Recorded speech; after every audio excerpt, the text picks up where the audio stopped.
Holman, what if I told you that the new GM trucks will not allow you to upsize your tires and recalibrate your speedo? What if I told you it's not just the new trucks? What do you mean? Well, that's been a ongoing problem. So everything with Global B, so 21 and plus light duties, 23 and plus mid-size trucks, and 24 plus HDs are all on Global B. Every one of those trucks cannot have a aftermarket or the dealer change your tire size to calibrate your speedo. So it's one thing that we knew we couldn't do that in the aftermarket, right? You go and get a set of 20s and put them on 35s, 37s. You got a little 6-inch lift kit, whatever you do. You can't even go to the dealer and have them recalibrate your speedo. So it's permanently off. So if you want 35s on your HD, you'll have to buy that GMC 2500 HD AT4X AEV edition that I have in my driveway right now, or ZR2 Bison or AT4X AEV edition Colorado. It's funny because the Hummers, which have the same architecture as far as the ECU goes, has a cal for 37s. But they did not put that into the rest of the lineup. And so unfortunately, there is a whole lot of discussion, apparently, inside GM that because Global B has been locked down for security, right, with all the different modules that have more and more control over driving. So you have to think about things like Super Cruise, right? So that's autonomous driving. They don't want to throw anything off because Super Cruise is going to be part of their upgrades in the future. They're not even letting anybody in there. So the only company I am aware of that has cracked Global B is HP Tuners. But they're focusing on the car, so I don't know if they even know that they're the only ones or that this is even something to look forward to. They make a lot of money off the truck market, so they've got to be aware. And we can get them on the phone to get their opinion. I would be interested in finding out more. So obviously, if you put on bigger tires with those trucks, speedo error is going to be the biggest thing. But then the trans and chassis controls aren't optimal, but generally still functional from what I've heard. So, I mean, a lot of guys are doing it right now. I mean, you guys are driving around listening to us in your brand new 24 Duramax, and you got 37. So you can do it. I hate vehicles that you can't calibrate the speedo. I hate gauges that are inaccurate. I hate it. One of the things I look forward to when I'm going to be modifying a vehicle is there a way to make sure I can recalibrate and make sure everything on my gauges are correct? Personally, a no-go for me. For you, for others who are like, hey, F it, I'm doing it. I don't care if it's 4 or 5% off or whatever. Well, more power to you. I think for me personally, over 5 miles an hour difference is where I start to get a little uneasy. That's a lot, dude. And anything 5 miles an hour over 100,000 miles is like a big difference over what reality is. So that's interesting you say that. I hadn't considered that until this very second. I had considered just speed. You're talking about odometer. So going from a 33 to a 37 is a 10% change. So you're talking about 6 miles an hour at 60.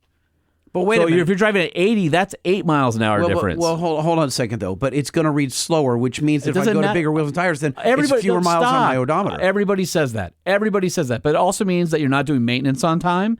It also means that your fuel economy is off. It also means that your range is off. So everybody's like, oh, yeah, but dude, I'm totally going to slow down the odometer.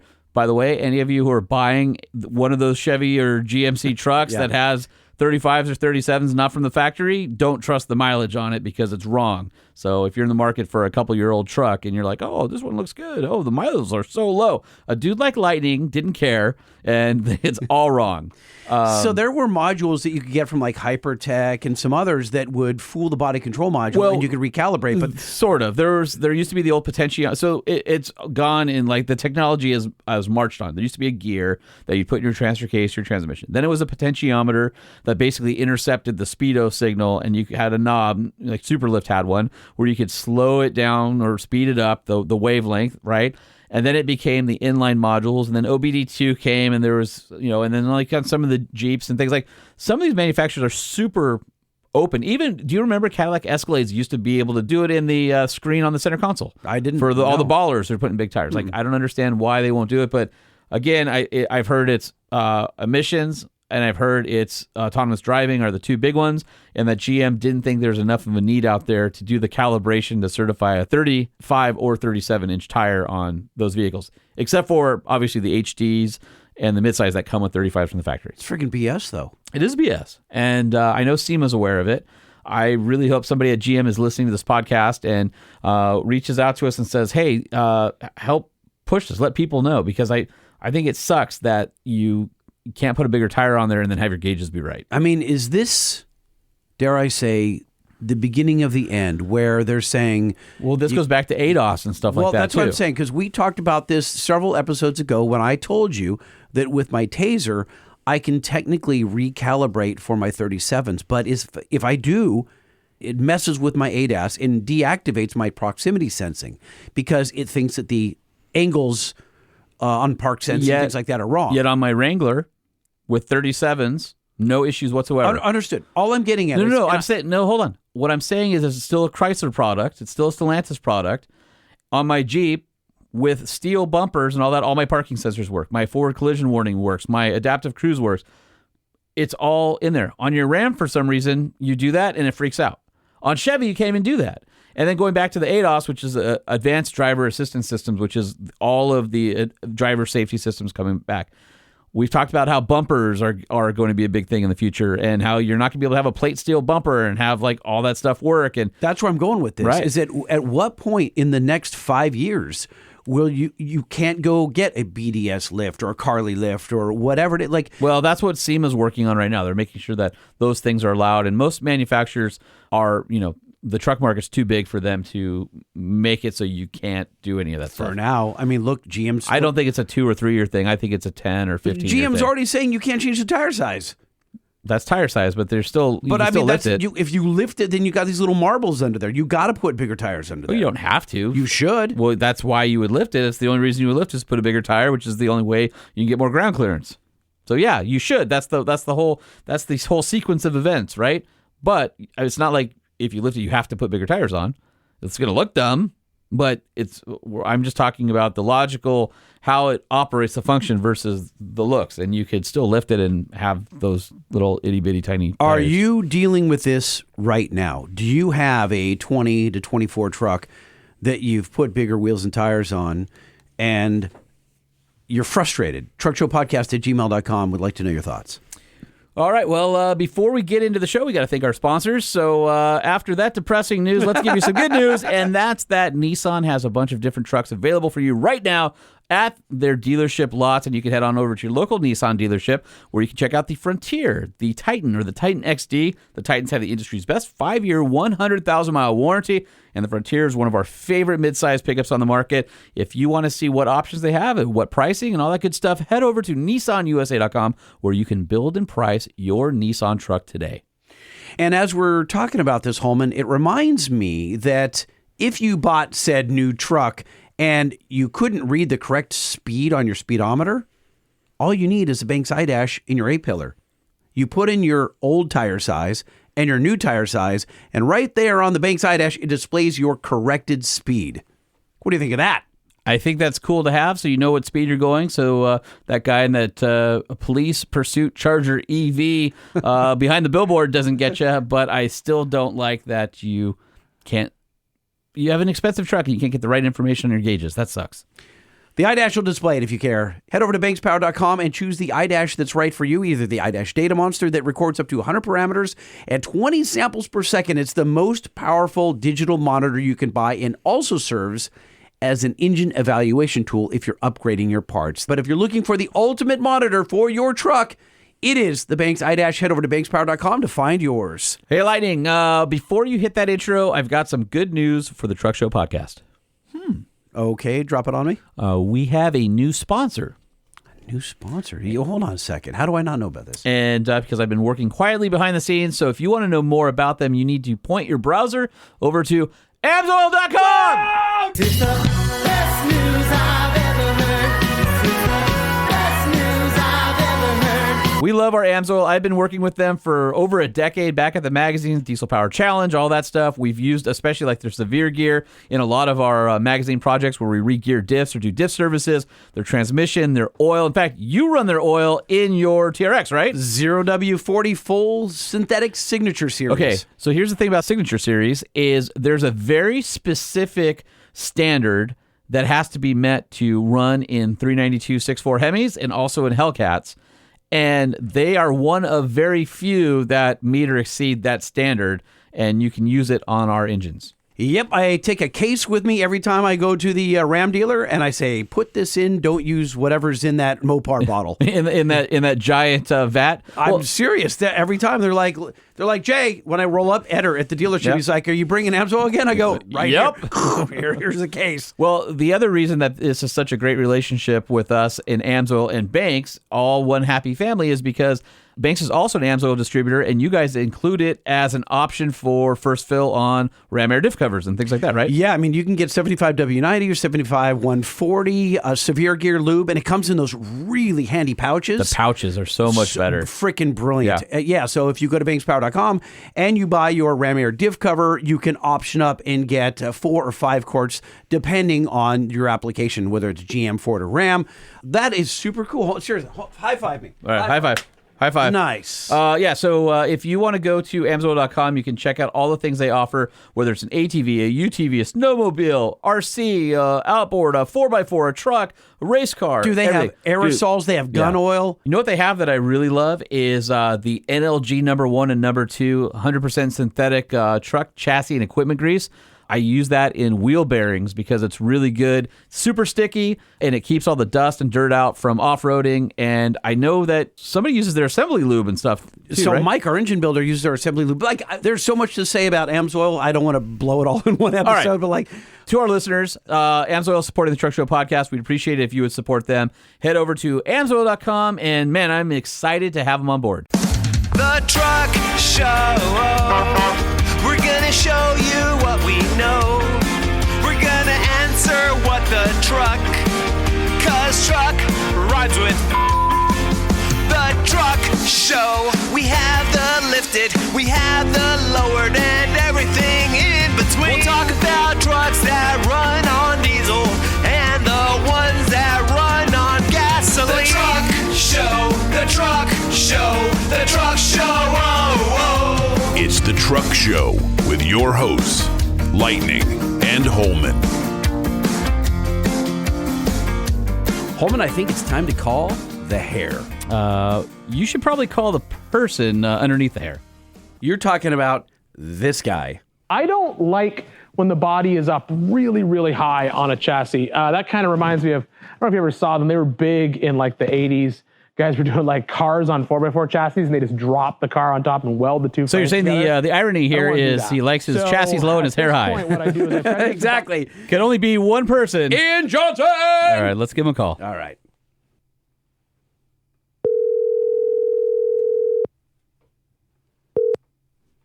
This is Ian. Ian, Lightning, and Holman from the Truck Show podcast. How you do? You may have heard of us once or twice before. I have, I heard you guys like trucks and stuff, so yeah, I've heard of you guys. Been a while since we talked to you, dude. What's up? Oh, not much, man. Just closing up the shop for the night. Just get done playing trucks. And All right, what is in the shop right now? Wait. You're not allowed to ask him any questions till after the intro. Oh, okay? sorry about Yeah, that. so hang on a second. Here we go. Truck Famous, Hero, Star, VIP, Ace, Big Wig, Hot Shot. Truck Famous, Big Shot, Big Deal, Big Gun, Big Cheese, Heavyweight, Superstar. Truck Famous. That's what you are. All All right, now you can answer a question. All right, you're looking around your shop right now. What are you looking at? so on one side, I've got my 2-door Gladiator that used to be a 4-door JKU that I'm finishing up an LS swap in. And then the other side has got a chassis on a fab table for my OJ Bronco Raptor. And then next to that is my Bomber fab car. He's just showing off. Yeah, that was humble bragging right there. He could have been like, I got a couple projects. Don't worry about it. They're not that cool. And then we would have had to ask more questions. Do you think there's ever going to be a day when we're going to ask that and he'll say, yeah, I've got a Lamborghini Huracan? No. And no, never. No, it'll be a LM002 No. or something like that he's gotten and made radder. You think it'll be some rare Italian off-road vehicle? Well, I mean, you're talking about Lambos. There can only be one Lambo that Ian Johnson would ever be interested in, and that's the SUV. Have you ever looked underneath the hood of one of those things, man? They look so old school cool. It's like a whole bunch of square tubing. They're so weird. They're super weird. Yeah. It looks like Mario was out welding late over the weekend or something like that, and there's weld splatter and the cast aluminum top to the engine and the intake and I think, doesn't that have like the individual butterflies for the cylinders? There's some, it's been a long time since I've seen one, But I can't believe they shoehorned the V12 in that chassis, unless they just built it around that, right? Yeah, it's a weird thing. I imagine it was like a engine goes in, then body goes on kind of scenario for sure. Have you gotten into those? So I follow a couple of YouTubers that have monkeyed with some older Ferraris and like 308s, 328s, that type of thing. And they'll, one guy K-swapped one here in Southern California, and he was marveling over the shoddy workmanship of the frame build. Like he just couldn't get over how absolutely crappy you remember, who did we see out in the desert that body drop stuff? We went and he had a Ferrari on the lift. Bobby, Sadistic Ironworks. Yes, and he had a Ferrari up, and we were marveling at how bad the welds were ourselves, because it's like you look at a Lamborghini and they're owned by Audi, and it's robotic and it's super clean and the chassis are pretty nice looking. Now. And then you look like I'm talking about today, but still you look at a Ferrari and you would think a Ferrari today would have that same level of craftsmanship, and it doesn't look that good on the last few Ferraris I looked at on a lift. Are you ever surprised by that stuff, Ian? No, because I mean everything in the '80s was trash, man. I mean that's just normal. So I was on the bench back in the '80s when GM was shipping cars that should have never been shipped out to anybody. No one should have been driving them, but they were selling them anyway. So yeah, and back then everything was not very well made for sure. We're spoiled now because you can't really buy a bad vehicle today. I mean, you can buy an annoying vehicle, or you can buy a vehicle that frustrates you, or lights on the dash flicker, or have code. But you can't really buy one that's going to leave you stranded. I mean, there's some out there, but generally speaking, any new vehicle you get is going to get you from point A to point B with without a lot of drama. Well, they're going to have software hiccups, but they're not going to have like frame hiccups. 25 years ago, it was a crapshoot. I mean, there's all sorts of stuff you could buy that would not, day one, day two, might not start or would leave you stranded on the side of the highway. Well, what was the one, Ian, that surprised you recently? I know there's a weird turn to take, but what vehicle did you get up on the lift and go, well, this is way jankier than I expected? Man, I don't know. I don't play with a lot of new cars, so I kind of don't mess around with that stuff. But I don't. That's a tough one. I don't know if I've ever seen anything new. Well, no, I mean older. Let's say from 60s, 70s, 80s that you got up on the lift where you thought it was just everything. A mess. Yeah, I would say any early Bronco that you bring into the shop is just garbage. But that's just early Broncos. That's just the life they are. That's the life they lead. I have been in some of the most expensive Broncos that are redone by a bespoke shop that's well known, that touches every single bolt, and they still drive janky and rattly, and everything moves on those things. Really? And I've driven an old one with thousands and tens of thousands of miles on it, and I always thought it feels like a parts bin car. I mean, it's cool, but it completely feels like a parts bin car. And I drove a $250,000 one, and I'm like, yeah, it still feels like it rides a little bit better, and you sit up better. It's got way more power and way more power than the wheelbase should have, but it was just as janky as the original. Like everything moved while you were driving.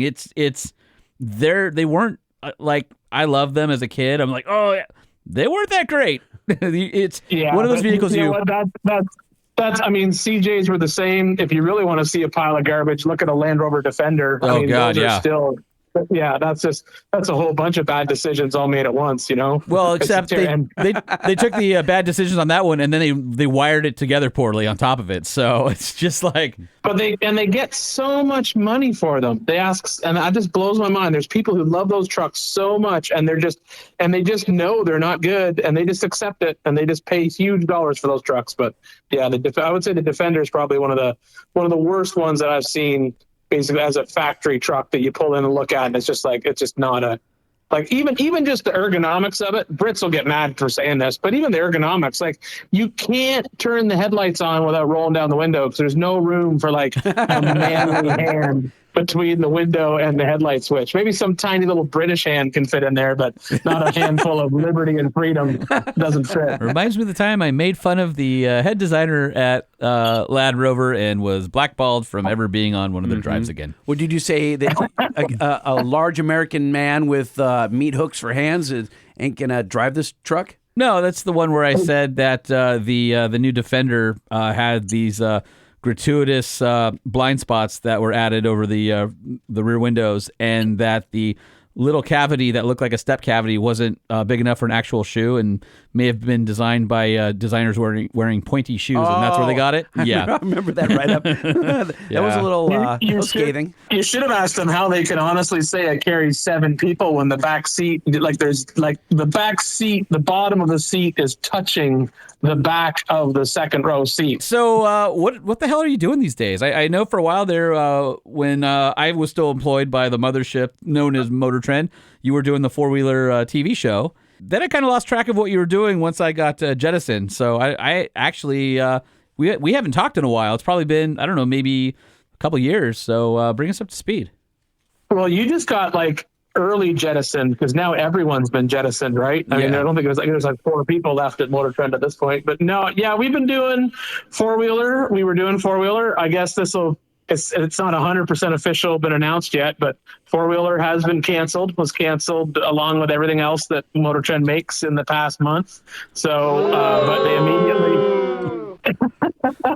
yeah, but the irony is they canceled the show and then immediately turned around and signed us on for another 30-minute how-to 4-wheel drive show. So we got another one that'll start this year. We just don't know what it's called yet. So we got 19 names floating around right now. So cool. When you figure it out, let us know, because we'll promote it for you. Yep. Yeah, so it'll still be on Motor Trend. It'll still have the same basically. I think it's even the same time slot and everything. How are you going to build a complete vehicle in 30 minutes? It was already hard enough to do it in an hour. I never do a complete vehicle in 30 minutes, and they always do that from the beginning. That was always part of the game with them. They wanted a complete vehicle, but I always said no, not going to happen. So at some point they go to Ian, they say, "We need you to build a truck for TikTok." And you're like, "That's 60 seconds." Yeah, exactly. Yeah, that'll be a big no. What else are you doing as you're waiting for the cameras to return to your awesome shop out there in Tennessee? You get ready for Moab, which is coming up pretty quick. So the crew's actually, the reason we're at the shop late tonight is crew was packing gear. They just left. So we were packing gear to go out to film. Our production company does the Onyx Off-Road Build Challenge. Nice. And so we're getting ready to start shooting the second season of that. And so we'll be flying to Sand Hollow, Utah Saturday to start shooting that with all the competitors and their stock vehicles in the dirt. And then I'll come home for a couple days, and then we'll drive out to Moab. So yeah, that's the next big move after that. Then I've got a road trip going through Arizona with Yukon Gear and Axle called the Adventure Trek. And then we'll start filming the new show, whatever it's called. I don't know what it's called yet, but for something. 4-wheeler, 4-wheeling, built to 4-wheel. I don't know. It's got 100 names. So we call it something. So that's the next month and a half in a nutshell right there. You sound like as busy as I am. I just got back from driving the new Ford Ranger and Raptor, and then I'm headed out to Moab for Easter Jeep Safari. And then when I get back, nice. I'm here for a week, and then I head out to Kansas City, and then eventually Arkansas to go see the full solar eclipse. I think it's supposed to be about Ian and not got a you. lot. No, I'm just saying we're busy, man. Yeah, you are. busy game. And I won't be doing any off-roading because my TRX is still missing rear glass after being broken into. Why do you need rear glass to go off-road? I mean, I don't want it to get stolen when I park it at the hotel, I think. Hotel? Or when I'm sleeping in it or something. Wow, you just totally gave yourself up there. Yeah, I was sleeping in a hotel. F you guys. Hey, Ian, how's the theft going down there in Tennessee? How many trucks are getting stolen in your neck of the woods? I see, you might not understand this, but in our state, we have a little bit more liberal gun laws, so we don't have those problems. I see. Okay. All right. Oh, by the way, how excited are you that In-N-Out is coming to Tennessee? Oh, I am excited. I don't think that my waistband is excited because I'll be going there probably on the regular. But yes, yeah, we've been told the new first one's going to open in Murfreesboro. Apparently, they've bought the land and they're starting to build it. So yeah, we're pretty excited. But I mean, everyone from California is coming to Tennessee right now. It's crazy. I'm surprised you guys aren't here at this point. Yeah, Nissan started that whole thing when they moved their headquarters there, and it feels like. In fact, I was just out to dinner at In-N-Out with our friend from Nissan, Brent Hagen, and he was showing me a picture of the Nashville skyline from I think it was 10 years apart from now. Yeah, I have that. Yeah. And it's crazy how much building there's been. I remember the first time I went out there. So they're out in Franklin. They're in Franklin. Yeah, area. Franklin. Yep. And I remember Franklin to the airport, no big deal. It was nice newer community. Downtown Broadway, all that stuff's cool. You know, Hattie B's or Prince's Nashville Chicken, the original, awesome, great. All love all that. And I had that Nashville experience. I'm like, this is a rad town. I freaking love it. There's great music. There's great food. The people are awesome. And it's such a gem that nobody knows about. Well, fast forward to the last time I went there, and it took me an hour to get to the airport from Franklin. I'm going, this is like SoCal now. And I'm sorry we did this to you. But don't blame me because I'm still here. It's not as bad as California yet because we're still tax free and we still have a whole bunch of good freedoms here. But it's by the way, you're not supposed to say that on the air because then Californians will listen and move there. So you might want to. Do you want us to bleep that out? We'll bleep that out. I don't play that game of don't California my Tennessee. You can California Tennessee my Tennessee all you want as long as my house value keeps going up. I'm there you go. I've been here. I've been here for 20 years. I got in here when you could buy a 5,000 square foot house for a couple $100,000. So I'm quite happy, happy indeed. So it's all good. So let me ask you, speaking about Nashville specifically, we always talk about Nashville because it's like the hub, right? And it's the center of commerce there, and it's also the center of music. And at what point in the early 2000s, all the record labels started to move and have or open up offices there, and it just became. It exploded in popularity. I think, in like 2014 through 19, somewhere in there, I feel like. The music scene exploded. More people moved there or they went for fun and then they moved there. And then like industry followed, or how did you see that area grow? Like from the insider? So, I don't think, honestly, our big boom happened 2020. That's when it went absolutely crazy. So previous to that, companies were coming and people were moving here, and we had like a slow burn, like it was a slow growth. I came here in 2003, so I've been here for 20 years. So it's been a slow growth over those 20 years, but probably during COVID, when everyone could work from home, they realized that they could move to tax-free state, and that was when the first big flood came, and it just hasn't stopped since then. It's just been crazy. But in about 15, we started seeing people move into the area, like a lot of people, like people coming from out of state. There's a lot of out of state people coming, especially to the south side of Nashville where we are, down near Franklin and Columbia, Spring Hill area. And 2020, it was just like drinking from a fire hose. Like everything went crazy in 2020, and it hasn't stopped since. Wow. So let's go back in the garage for a second, Ian, and talk us through this old school Gladiator and why you're LS swapping it. So I built the two-door Gladiator, it'd be like 3 years ago or so now. I wanted a two-door Gladiator, and I knew Jeep wasn't going to build one. And so I found a four-door Jeep JK, chopped it in half, put a back half cab kit on it, turned to a pickup, found the Gladiator bed, put it on the back, and then I gave it to my son to take to college. And it was a great little truck. It's just, it's you know how it works. They're fun, but then they could be more fun. And so to make them more fun, why not stab a 500 horse LS in it, and it'll be even more fun after that. So that's pretty much the only reason why I'm doing it, just to have a little bit of more fun with it. Not gonna lie, it sounds fun. Are you going to naturally aspirate it, or leave it? Or are you going to supercharge it? No, it doesn't need any of that. The truck's already good as it is, and I think that if I just throw a V8 in it, I think that's all it needs. I don't think it needs a supercharger or anything like that. I got other cars. The way that I deal with my collection is, because I'm up to like 22 or 23 rigs at this point, and I like to have, like, I don't want to have all the same car, and then if I have some that are similar, I want them to have like either different engines or different transmissions, or I want them to all be slightly different. So I have another vehicle that has a supercharger on it, and so I'm like, well, that one's already supercharged, so I don't need another supercharged car type of thing. So how many tractors do you have?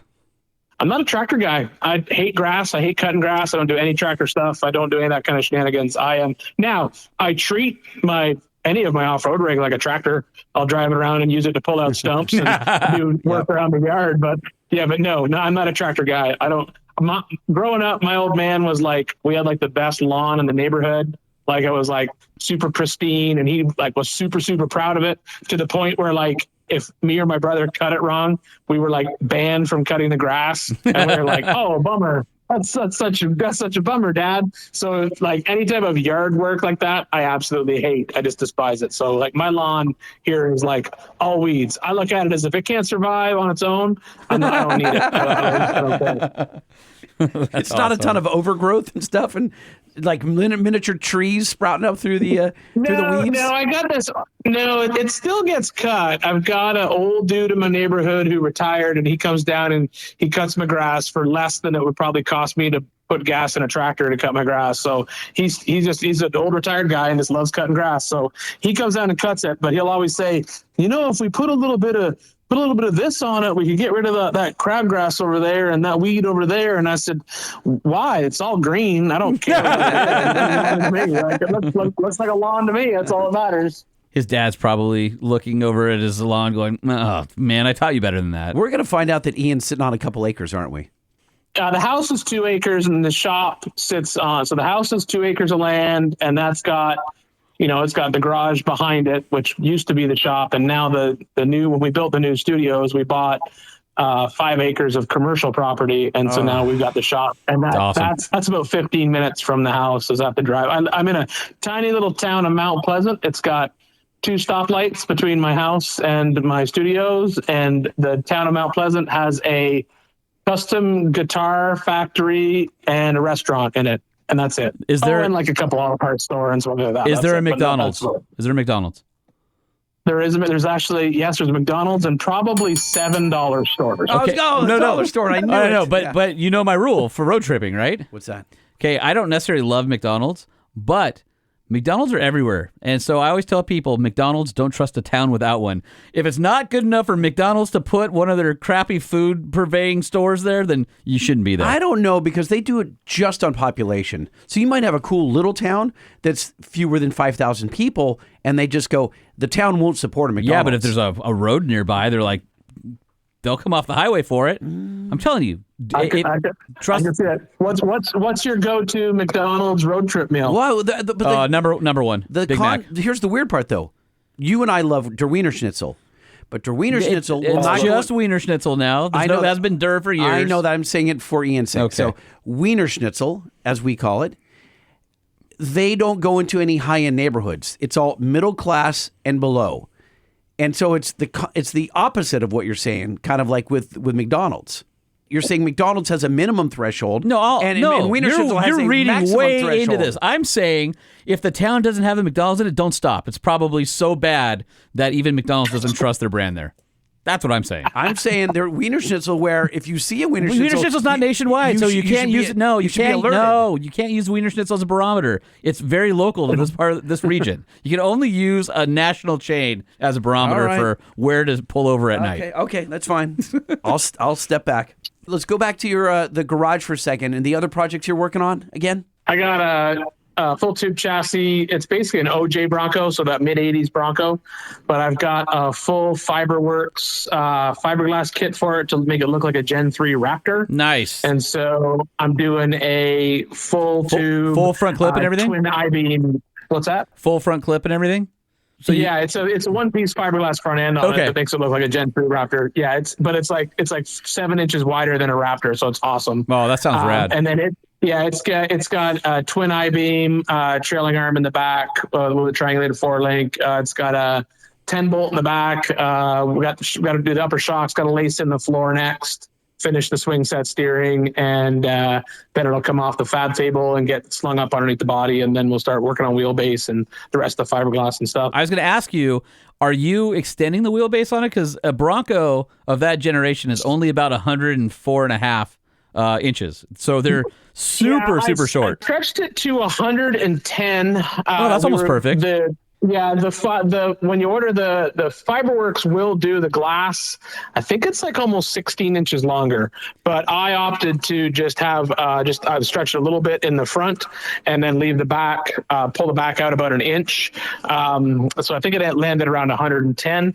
It's not the perfect wheelbase for crazy desert stuff, but it lets me still put an actual hard top on it. I didn't want to do like a full custom fiberglass hard top on the back kind of thing. So I think people would a little bit longer. I think typically people would say 110 is perfect for crawling and things like that. 110 seems to be a pretty happy place. Probably a little short for really. This one's not a crawler. It's actually only 2-wheel drive. It's a twin I-beam front with so it's only a rear-wheel drive. But it's got 7.3 Godzilla in it, so it's got some power. Oh, dude, right on. Shane Casada Bilstein has a white OJ style Bronco, and it's got bypass shocks at all four corners, and we call it the Marshmallow because it's white body, white top, And it's soft? and it's so soft. And he's got the stock wheelbase, and he's hucking it over stuff like crazy whoops, and you're just watching the body.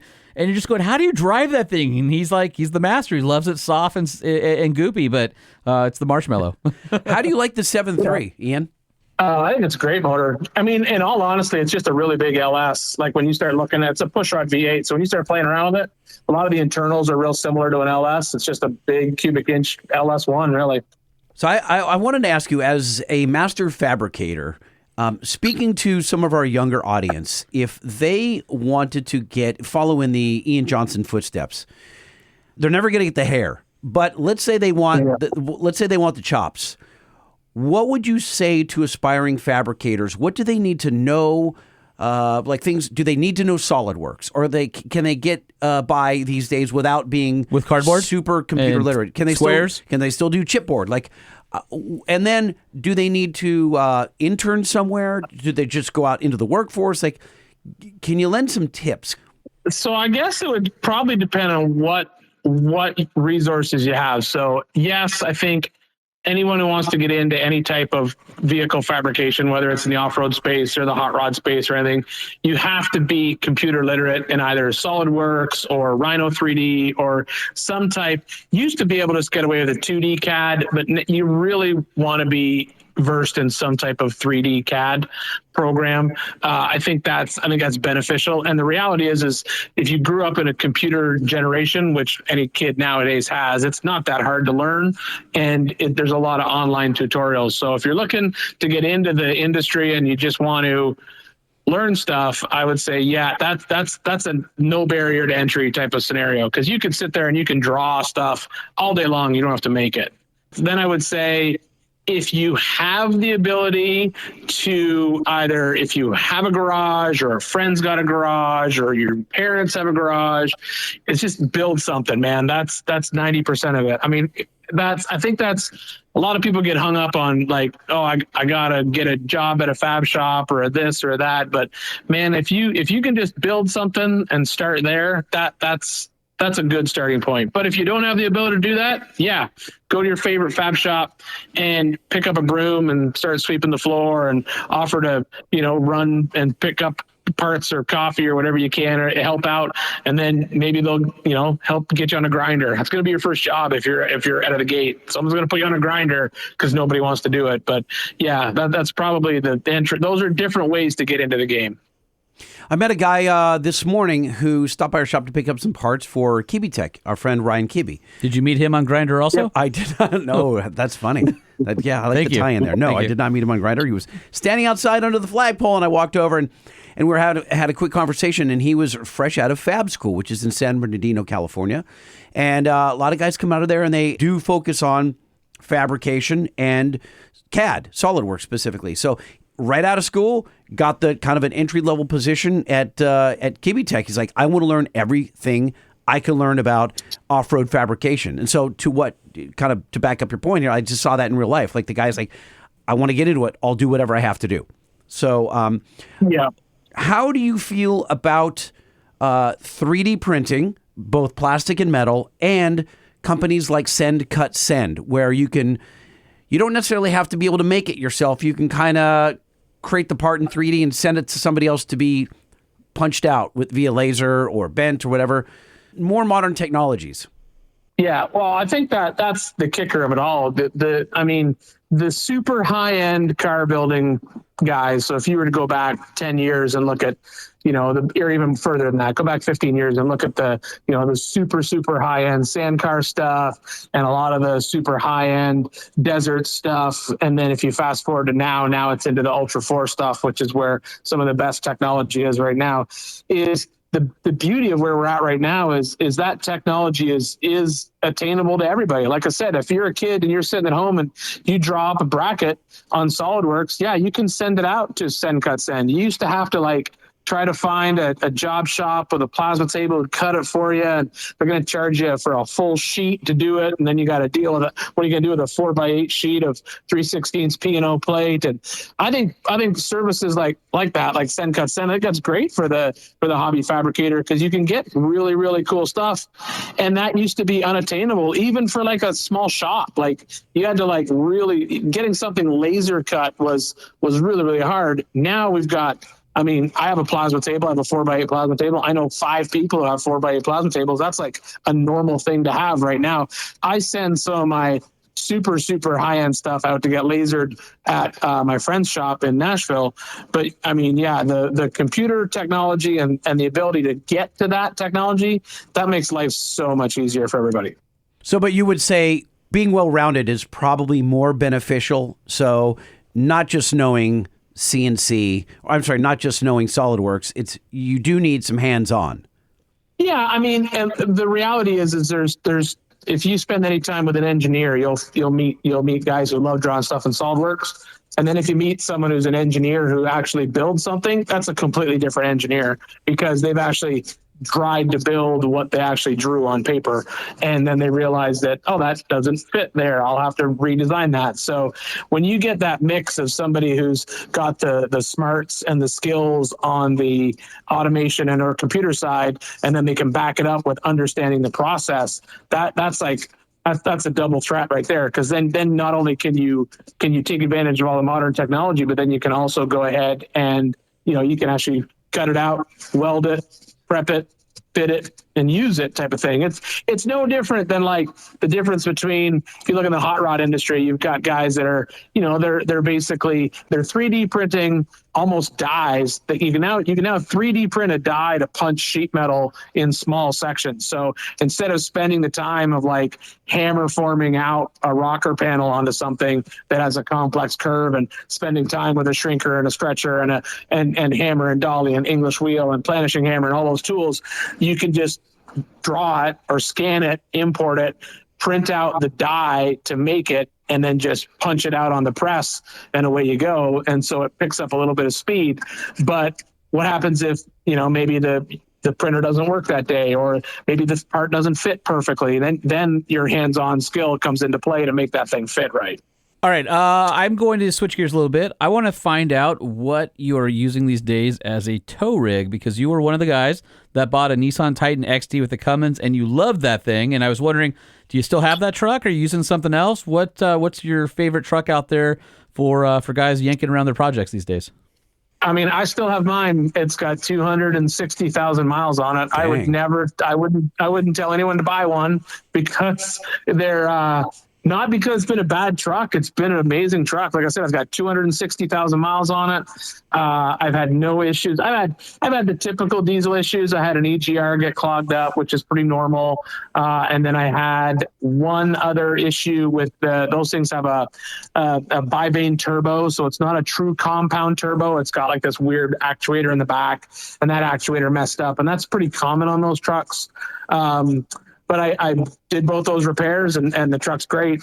My fear, the reality is now it's got so many miles on it, it's not really worth anything. So I'm just going to drive it until it stops working. But it's been working great for 7 years now. So I'll just keep driving. I love that truck. It may never stop. Like that engine might be a 1,000,000-mile engine. It's possible. Well, the beauty of it is I know people at Cummins, so I can reach out if something happens. My son now works at Cummins, so he's in supply chain. So my only fear is when they stop supporting the engine parts wise. That's going to be when I have to just kill it, because they're like that engine, the base motor is still being used, the V8, but not the on-road version of it, not the emissions compliant. So there will probably be a time in the next 4 or 5 years when getting parts for that is going to start to get pretty hard. And I don't think it was popular enough for the aftermarket to step in any way. So then I'll probably, I'll toss a 6.7 in it and then keep going.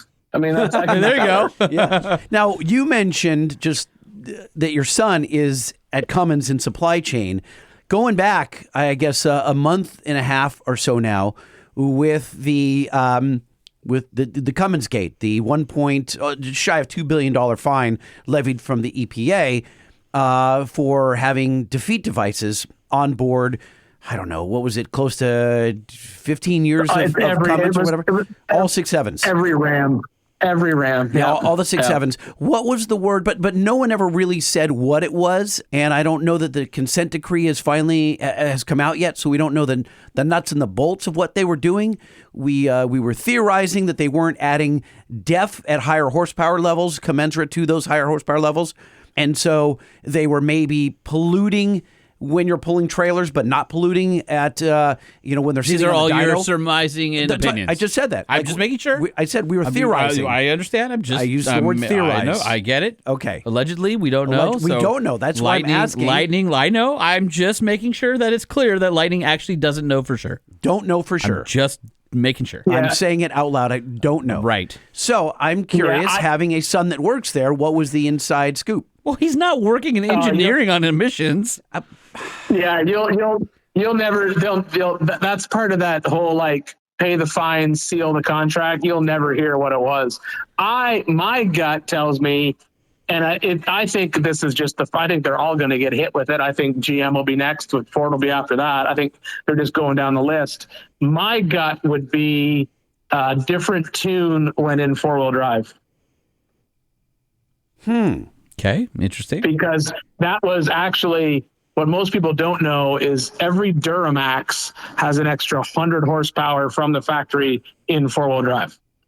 So the factory Duramax diesels, they had a separate tune when you put the truck in 4-wheel drive to make it more powerful to compensate for the weight of the engine. So when you were tuning a Duramax back in the day for power, you could load 2 separate tune files into that Duramax ECU, and you could have just a switch on the dash that would activate the pin that was coming from the truck to tell it that it was in 4-wheel drive. And you could have like your super crazy hot tune and just your daily driver tune, and you could just have a switch underneath the dash to turn them on and off, because you could load 2 discrete tune files into the ECU for the motor. So my gut would tell me, now if it's speculating, and that's just obviously speculating, the personal opinions of Ian Johnson, and that is old nature in it.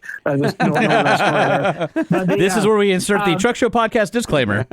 He just did it for us. I get it. But your theory on towing is interesting, because I had a 6.7 before I had my Titan. And if I was towing with it, if I didn't turn on the trailer brakes, which was essentially a VGT Jake brake in that motor, or actually on the 6.7, it was actually a functional exhaust brake. If I didn't turn on the engine braking or the tow braking, I would use less DEF. So you could be onto something with the towing DEF game for sure. I think you could be right. That's what we spent a lot of time talking about it, and that was what most fingers were pointing to in the industry, because when they do the EPA compliance test, they have a trace that they follow sitting on the dyno in a closed dyno cell, kind of like you'd find at the SEMA garage, and they would follow this trace, and for the most part, it would stay within, let's call it 100, 150 horsepower. But as soon as you strap on a trailer and you go up to 6% grade, in real life, as the horsepower goes up, more DEF would be injected. But that wasn't represented on the EPA test when the truck was brand new, going through that initial compliance regimen. So I still want to sit down with somebody from the EPA and have them explain to me how it's better for the environment for me to buy a small cardboard box with a plastic jug in it and pour that in my truck, and like You get the bell, sir. There's no way that's better for the environment for me to have a transport truck bring a plastic jug to my local Walmart so I can then pour it in my truck and throw that jug in a landfill. There's no way that's better for the environment than a little bit of extra NOx coming out of the tailpipe. I don't care. You can throw all the science at me you want. I look at it as a bigger picture than that. Wow, Lightning has nothing. No, I do. You I do. froze. No, I haven't had too much. Wow. That's where I couldn't get it out. Oh, so your processor was overloaded for a second. Lightning opened CPU, his mouth. Hold on a second. My CPU was overheating. Lightning opened his mouth as if to speak, and words did not come out. That's what that awkward silence was, It's people. because I didn't know if I wanted to let him just let it linger or just jump right in. Oh, it lingered. So I don't know. I'm in this diesel industry on the day-to-day, and I feel like we all don't have an actual clue how bad NOx can be. I don't know. I try to listen to the science on both sides, and you're talking about a landfill issue, and then there is the Clean Air Act, which is air. So you've got air and land. The Clean Air Act doesn't, those people who were really fighting for the Clean Air Act aren't protecting our landfills. So they don't really care. They care about the blue sky and NOx, which, from what I understand, once it attaches to your lung tissue, it can't be removed. It, like, literally, you can't scrape it out. It won't grow out. It won't be, your body doesn't push it out. It's permanent. And NOx is what makes the skies brown over metropolitan areas and not soot. The NOx actually does. And it's what made me wheeze when I was a kid after a long day of swimming in the pool, get out of the pool and you can't breathe. That was the NOx. Now, again, I'm not saying that one is better than the other, but it's interesting because you do have a lot of people that says, like you, they go, I'm carrying this jug. It's going to go in a landfill. It's not recyclable, blah, blah, blah. Then you have all these other people who are fighting for the government, the EPA, who are saying, who cares? You're putting plastic that's not going to hurt anybody in a landfill, but what is going to hurt people is this stuff that's invisible in the air that all these vehicles pollute. So I'm not saying that one side is right or wrong, but they definitely have very differing ideas about which is worse for the world. My argument would go even deeper than that. I would also argue on the plastic jug, yes, but I would say I would want to see a study that showed how many miles of transport trucks have been driven hauling DEF to locations for people to then drive to that.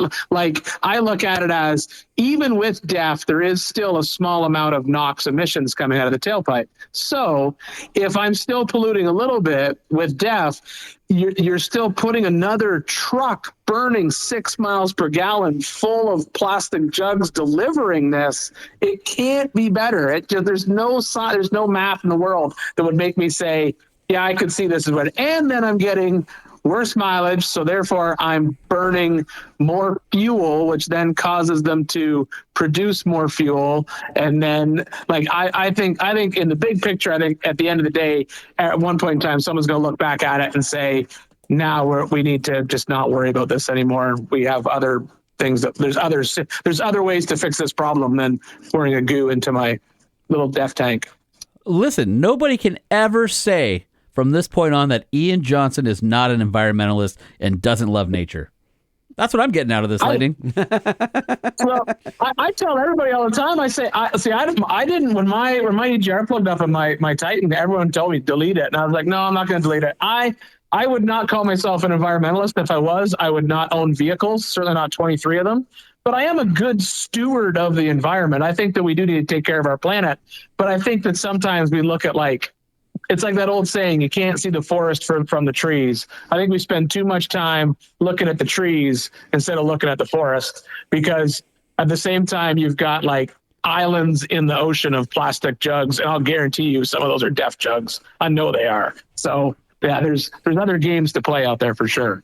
You make some great points. Just bring back DPF. Just bring back a nice filter that can get clogged and then cleaned. I honestly think that might be better. You cook s'mores off the back end of it, or hot dogs, or whatever you want. You say bring it back. We still have DPFs. Well, he's saying just have it without the DEF. Well, but they're two different purposes.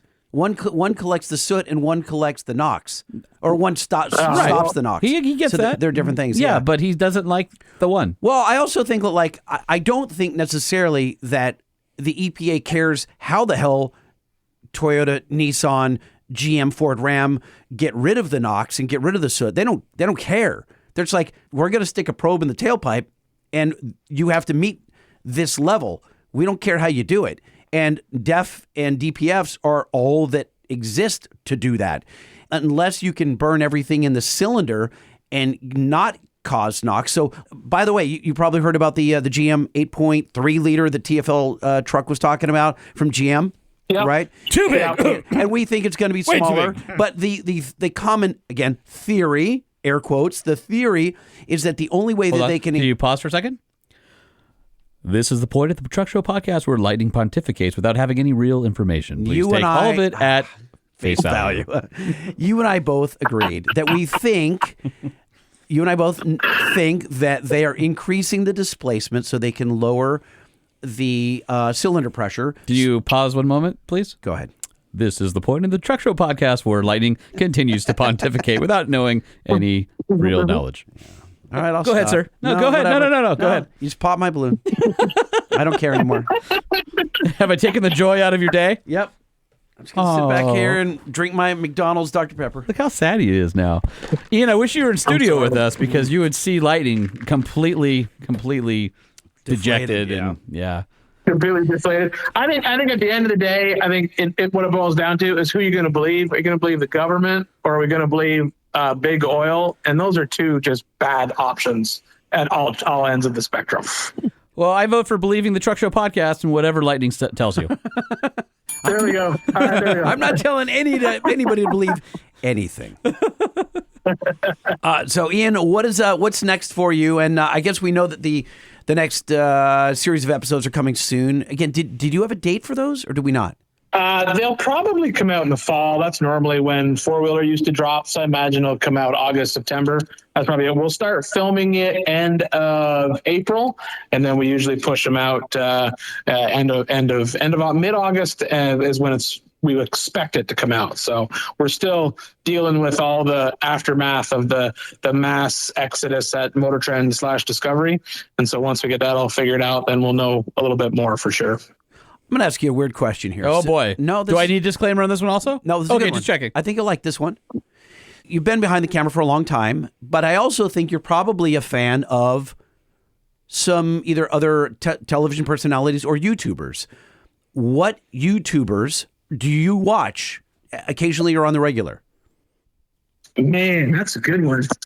So let's see. I would probably say on the regular, I try to catch anything that my buddy Dirt Lifestyle Nate puts out because I like his videos. He does a good job there. Wait. You said wait. One time you said Dirt Lifestyle. Yeah, Dirt Lifestyle. His name's Nate Pickle. He does like a lot of overlanding, does vehicle builds and stuff as well. But yeah, I always watch him. And then I watch a lot of I honestly will watch almost any car YouTuber, no questions asked. And then I also like to watch a lot of the off-grid people building junk. So like the container houses. So there's a Life Uncontained where they've been building a container house in the hill countries of Texas. Love it. It's a husband and wife building that. And then another couple, which is Courtney and Casey Riley. Their channel is Ambition Strikes. And that is, I found them because they built their own truck, like a truck house camper on the back of their Ram, and then spent 2 years traveling. And now they're building a off-grid barn-dominium shop house up in the middle of nowhere. I think they're in Idaho now. So yeah, so that would be on the top of my list there. That would be my group right there. And then I do a lot of travel stuff. So there's any type of vehicle travel, I try to jump into that. So there's Eva Zubak she's actually driving her believe it or not, a Land Rover Defender. I'm surprised she's that brave, all the way to the Arctic Circle in Finland right now. So, and then there's a dude, I think he's Truck House. Yeah, Truck House. I was just going to bring him up because he took a 7.3, basically pre-Super Duty OBS with a house, like a log cabin he basically built on the back of that. Well, you and I spoke to him 5 years ago, didn't we? Well, we need to have him back on because he got stuck up there for days because his fuel gelled, and he's been fun to follow along. Oh, well, dude, so I was on the Las Vegas Strip, and I see this giant, literally a truck house, and he had at Truck House or Instagram, and I messaged him, and we got him on the show. But you're right, it's been many, many years. We should catch up. Yeah, we again. should definitely catch up with him. And then there's also the other truck house guys, which are the guys that are building that big Overlander camper on a AEV Prospector XL. And Dave Harrington, who's the founder of AEV, helped them design this crazy mechanism for the house part of it to sit on. Does it like float? Yeah, so basically it allows the truck and the living quarters to move separately so they don't tear each other up. And it's really cool. Oh, that's neat. Oh, super rad. Truck House Co., I think, is what theirs is. And we've had them on the show before, but they're in Reno, I think. They're going to have me out there when this one gets done to go drive it. And it's these really beautiful carbon fiber. They even wind tunnel tested it. It's got air curtain vents on the side of it. No kidding. Super high tech. It looks rad. So follow those guys too if you get a chance, because they've got some really cool products coming out. And my last question for you, Ian, is... Don't lie. This isn't your last question. No, it is. I'll let you finish the interview up. Is there any recent technology that kind of took your breath away? Like, wow, this is really cool. Cybertruck. I doubt it. Is there anything that you said, well, this is neat? Either a handheld gadget, something, maybe a tool. What recently in the last 6 months you said, I can't live without this? Was it a set of pliers that you saw on Instagram that you bought? Or, because I just bought a set of pliers. I was wondering where that reference was coming from. Did you buy the electrical connector pliers? 4 pair. Not joking, 4 pair. Do you know they're like because you got the way deal where back-ordered. they said that you can buy one for $30 or you can buy 12 for $32. So here's and you're what like, I'll take 12. So here's what I did though. I saw the pair of pliers and I thought these are going to be cheap Chinese junk. And then I went and bought 4 pair of what's the really high end? It starts with an L, like Linzolm or something. Lyle. Okay, so we ended up buying like 4 or 5 pair of the Lyles, which are like the actual good ones. What's caught your fancy? See, that'd be near the top of the list right there. I bought those. I love those things. Those are crazy. I can't believe no one's thought of those things yet. So that would be a recent tool that I bought when I did the same thing. Saw it on Instagram and bought it immediately. And that would be, I love that. Those things are so handy. I think that's a great tool. So that'd be near the top of the list. And then, You know what, Ian, before you give that away, you know what I saw and I bought on? So I do a lot of soldering. God only knows why. I don't know. I just dig it. I've been doing it since I was a kid. Like anything I never butt splice anything unless I have to. I do have butt connectors and stuff like that, but I will always Not what I heard. See what you did there? I will always solder when I can. And so I always see these like little things that hold each end of the wires so you can put them together and you can do a nice, nice solder. But I bought those. They're crimp connectors that you heat up with a heat gun or a torch, and then the solder is supposed to be such a low temp melting solder that it all you need is a heat gun and the solder melts and you don't have to do it with a soldering iron. And they suck ass. They don't work. Yeah, they do. I couldn't. I use them all the time. Do you really? Yeah. The ones that I bought, like you don't buy the cheap plastic, ones. The plastic just melts right away. No. There's a way. And There's a technique to do it so that the solder melts before the plastic does.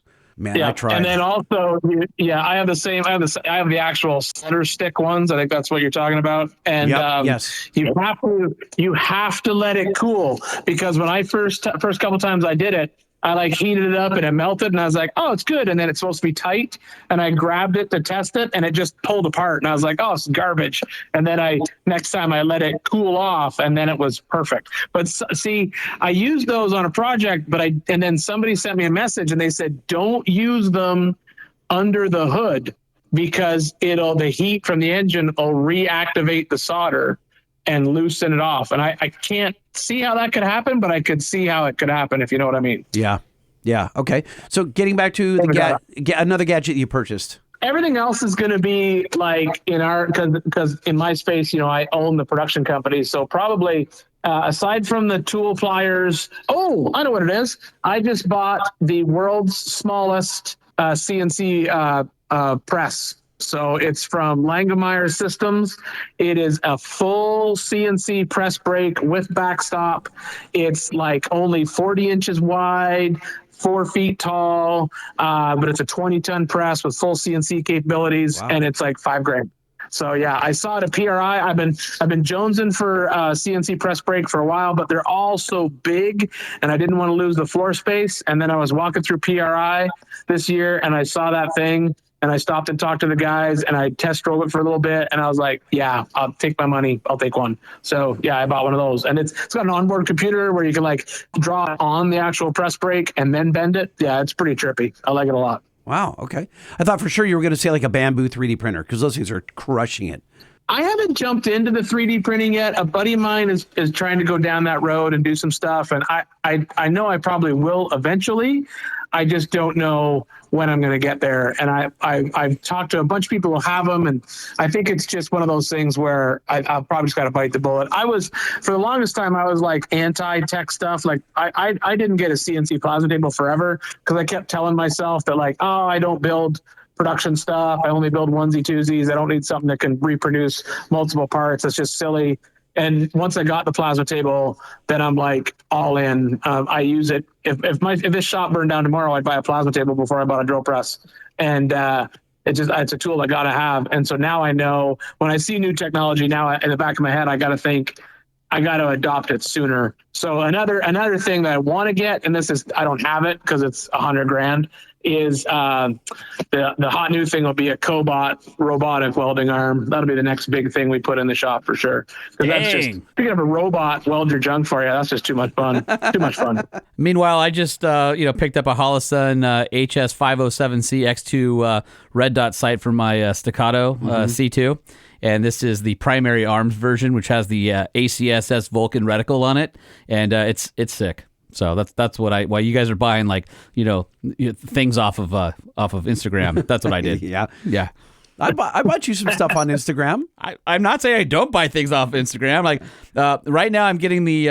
I think because my birthday was recently, I'm getting all the fat yoga apps. They're like, hey, are you in your mid 40s and lazy? Yeah. Do these 8 exercises to burn fat, and then like I get on the ground, I'm like, all right, I'll try that, and then I'm like, yeah, I'm done. Next year, you're going to start getting all the. If you thought Viagra was good, this will make you rock hard. Okay, all right. I'll put that on the future bingo card, and we'll see if you're right in a year from now. I will be. You'll see. You'll see. All right. Wait till you get it. Wait till you get into your 50s, and then you get the hearing aid junk mail in the mail. Yeah. Oh well, Lightning already can't hear because of his years in radio, and he's got tinnitus pretty bad. And so I just from time to time scream into the mic just to see if how effective that is. And I found out over the past 6 years of us doing this, it gets less and less effective every year. That'll happen. Wait, you guys still talking? Ah! Is this on? I can't hear you. What? All right, Ian Johnson. Hey, man, if people... Ian from Big Tire Garage. Yeah, I was going to say, people want to follow you, and then I'm sure you're going to be posting whenever you can about the new show, and that gets finalized. Ian at Big Tire Garage. Anywhere else you want to send people? No, that's probably the best place to find me is Big Tire Garage everywhere we go. So either Facebook, Instagram, even on the TikToks. So yeah, we're a little bit everywhere. All right, brother. Well, good to check in with you. It's been a while, and man, keep swinging and doing cool stuff. We love to hear what you're up to. Yeah, keep swinging. It's baseball season. Oh, okay. So there. Do you know? Is Ian a baseball fan? I don't know. I am. It's baseball season. I thought you meant swinging a hammer, and I was gonna be like, keep swinging a hammer. Okay, hey Thor, keep swinging your hammer. All right, guys, it was good catching up. All right, brother. Have a good one. Thanks, Ian. All right, talk soon. All right, bye. All right, 657-205-6105 is the 5-star hotline. Let's check in. Oh, come on and be part of the show called the 5-Star Hotline. 657-205-6105. It's the 5-Star Hotline. 5-Star Hotline. That's all right. I haven't done that one in a while. Hey, guys. It's Ryan. Just trucking down the road, going through Montana right now. And I've been listening to some of your older shows. And I just have a question here on your truck deal on what's considered a truck. And you say an El Camino's not a truck, but you consider the unibody a truck, the like 63 Ford unibody, which is a truck. But then you got to look at the El Camino and say it's got more truck characteristics than the unibody does because it's a body on frame. The unibody pickup is not. So the El Camino has to be considered a pickup then.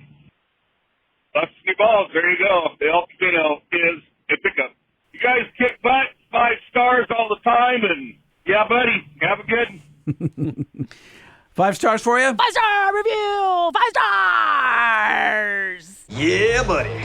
All right, we have to go over what is a truck. So let's look at the El Camino. Our 5 pieces of information we need. It has to be 3 of the 5 is the drivetrain longitudinally mounted?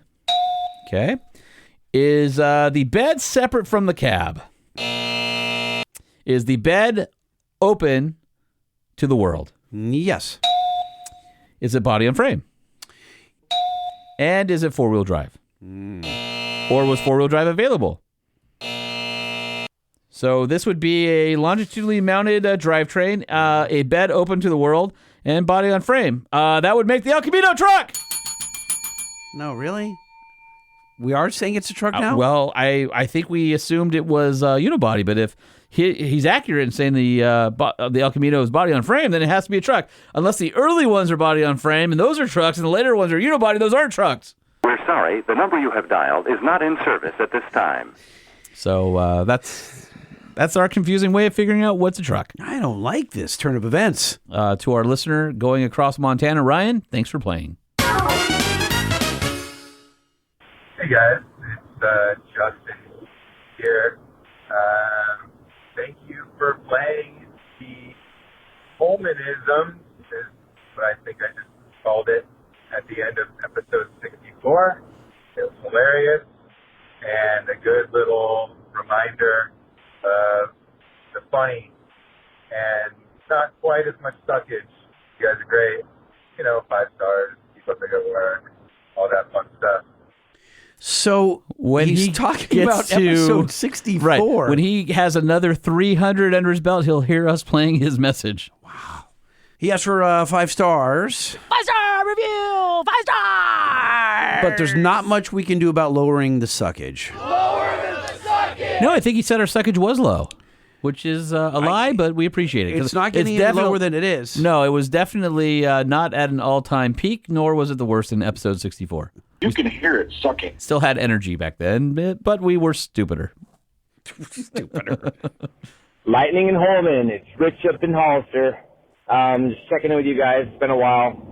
A few fun tidbits of information. I might be building a truck for SEMA. There's more to come for that, so I will share you more as I will share more as I have more info. The second thought was, Sean, if you want to make a trip to Alaska, when are we going? You pay for gas, we'll go tomorrow. That's expensive. Let's figure out how to make it happen, because I got to cross it off my bucket list, too. I'd be willing to invest some money into that one and maybe see if Nissan becomes the sponsor for the trip. Anyways, that just sounds awesome. Lightning, we got to figure out a way to enclose your TRX.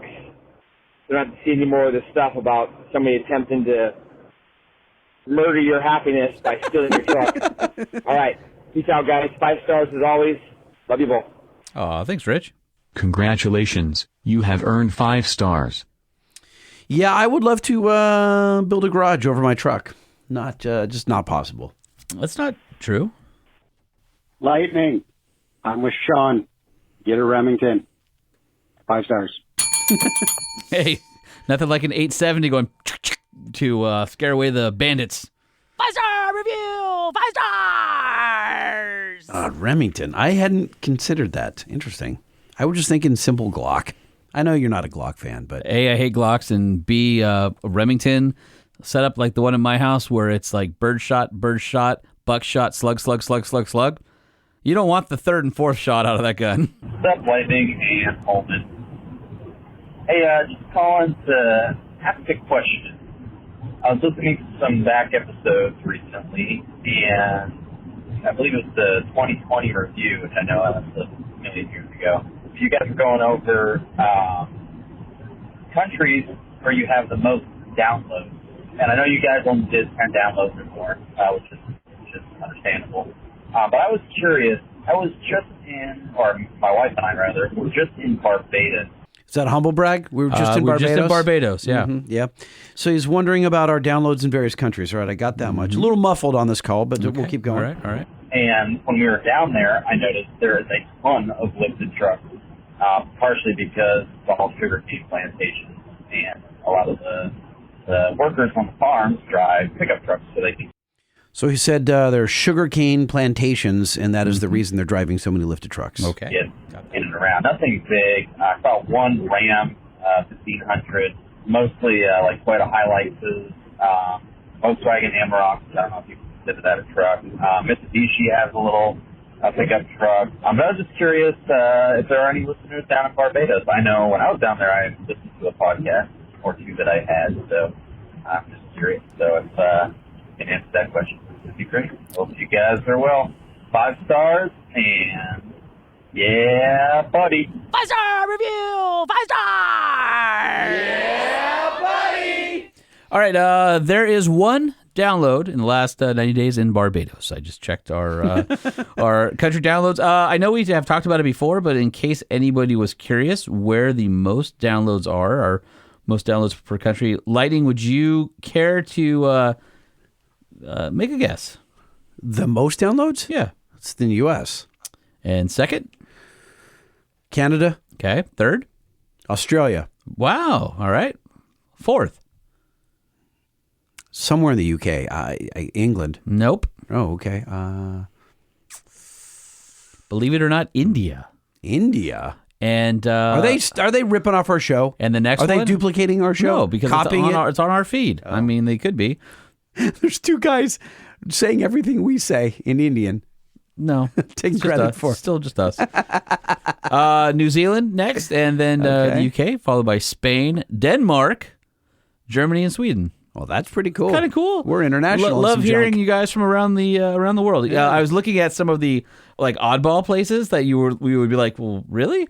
We've got listeners in China, in Kenya, Vietnam, Romania, Singapore, as well as the Czech Republic, Russian Federation, Brazil, Hong Kong, Oman. I mean, we are international, dude. I don't even know where Oman is. Could you point to it on a map? How about Slovenia? Sort of. Maybe those are the Igla people who are listening to that. Oh, that's fun. Yeah, they're listening to the episode, right? Interesting. At the Igla factory or something like that. Ireland, Liberia, Cambodia. So pretty cool. We got got some international wings. I think that's kind of neat. Thank you for listening all over the world. We appreciate it. 657-205-6105 is the 5-star hotline. 5-star. 5-star. Hotline. Lightning and whole dog. Hey, just listening to this episode with Teresa and Jason, and Lightning, just when I thought you couldn't get any stupider, you go and do something like that and totally redeem yourself. Yes. It was like a complete role reversal in this episode. Normally Lightning is the one taking us off into random rabbit holes that have nothing to do with the story. What? This time it was Holman. How dare you? She would start to tell an answer, and then we'd make a right turn, and then Holman saw the opportunity to take us into another right turn, and next thing you know, we're going backwards down the road. Just remember, 3 right turns makes a left, okay? No, it makes a circle. No, it makes a left. It's just behind you. I don't even... What? In the wrong lane, and then Lightning was like, you know what? I'm going to turn us back around and get us back on track. Wow, Lightning. That's an applause for you. It's a slow clap for you. That's on track. Loved it. Have a good one, guys. Well, I appreciate the compliment. Was that our man Colby? Kind of sounded like Colby, didn't it? That's super cool. 657-205-6105. That is the 5-star hotline. Leave us a message day or night. 657-205-6105. The Truck Show, the Truck Show, the Truck Show. And don't forget to leave us an email, truckshowpodcast@gmail.com, or if you want to hit Lightning or myself up direct, Holman at truckshowpodcast.com or Lightning at truckshowpodcast.com. You can find us on socials at LBC Lightning, at Sean P. Holman, at Truck Show Podcast, where Dave Graham is still killing it on our socials. We appreciate you, Dave.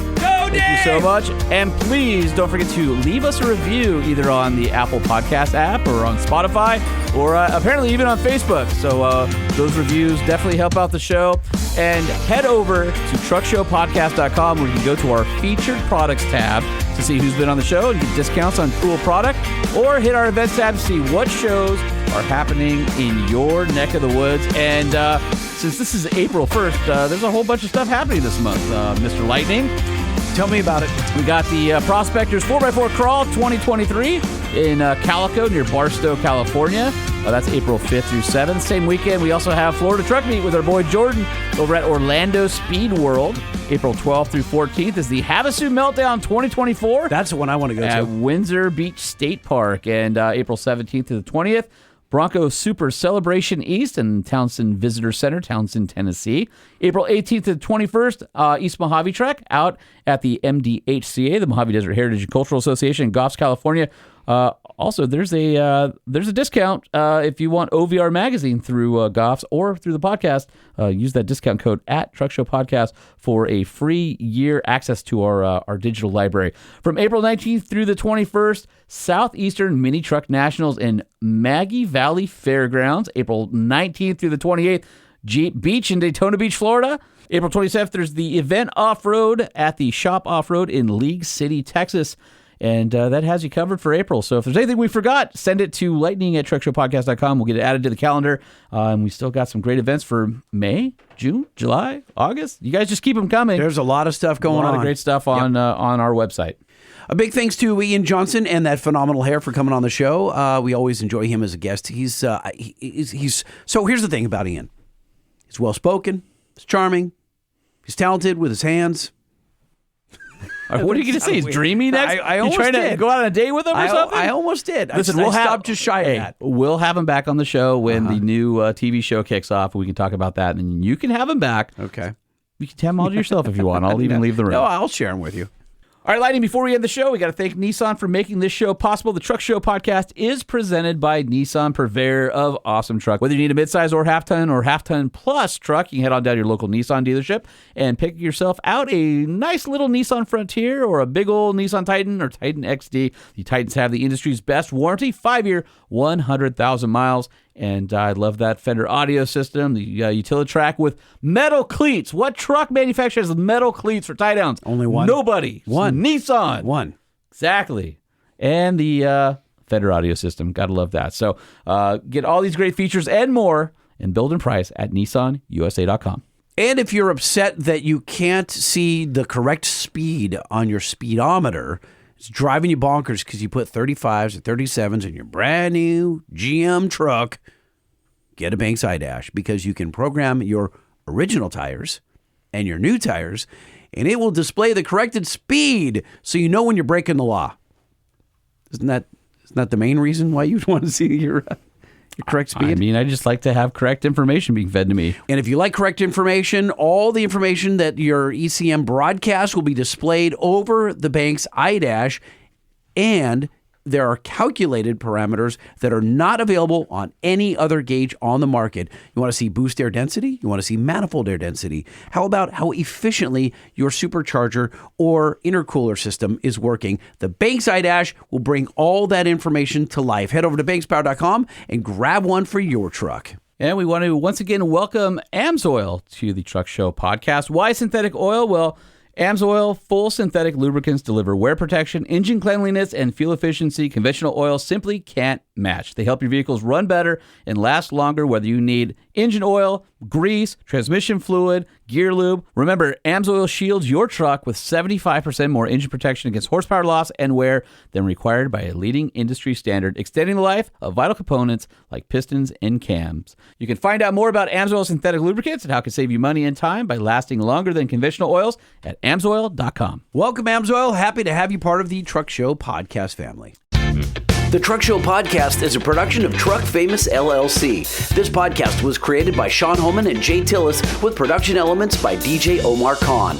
If you like what you've heard, please open your Apple Podcast or Spotify app and give us a 5-star rating. And if you're a fan, there's no better way to show your support than by patronizing our sponsors. Some vehicles may have been harmed during the making of this podcast.